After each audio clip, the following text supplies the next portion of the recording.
As Election Day coverage continues, the day began strongly for people looking to send either Robert Sarvis, Ken Cuccinelli, or Terry McAuliffe to Richmond as governor-elect. People packed Thalia Elementary right here. You see the line in Virginia Beach this morning.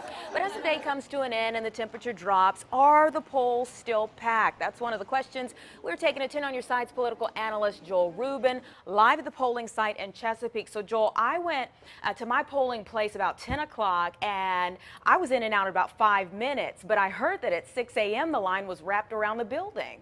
Do you see that happening a lot, or what are the implications from that? That's very surprising. I don't think that happened in too many places in Hampton Roads today or across Virginia. But turnout has turned out to be a little bit better than expected, and we may get to at least the 40% that we had back in 2009.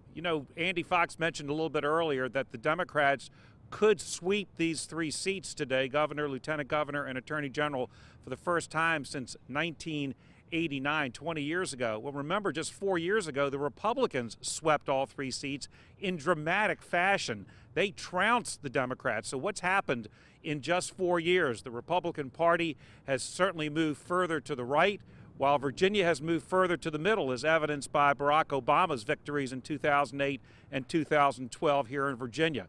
Now, even though the Ken Cuccinelli and Earl Jackson and Mark Obenshain are pretty conservative, Terry McAuliffe is pretty liberal. So the candidates that were offered to the voters this time were certainly not in the mainstream or in the middle where most voters are. I think that's why a lot of them were very disgusted with the choices they were offered, and we may see some of that evidenced in a protest vote for the Libertarian candidate Sarvis tonight.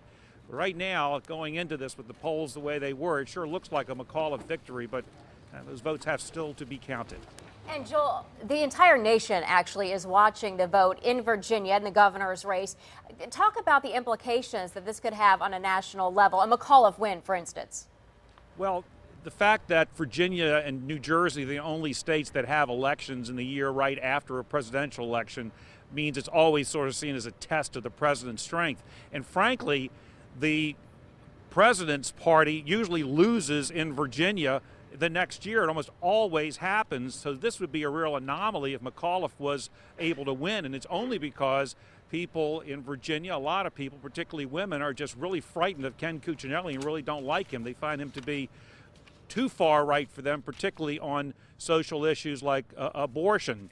So this election should have gone to the Republicans. If it does not, it's because the party did not put forth a candidate that was that appealed to the mainstream voters here in the Commonwealth.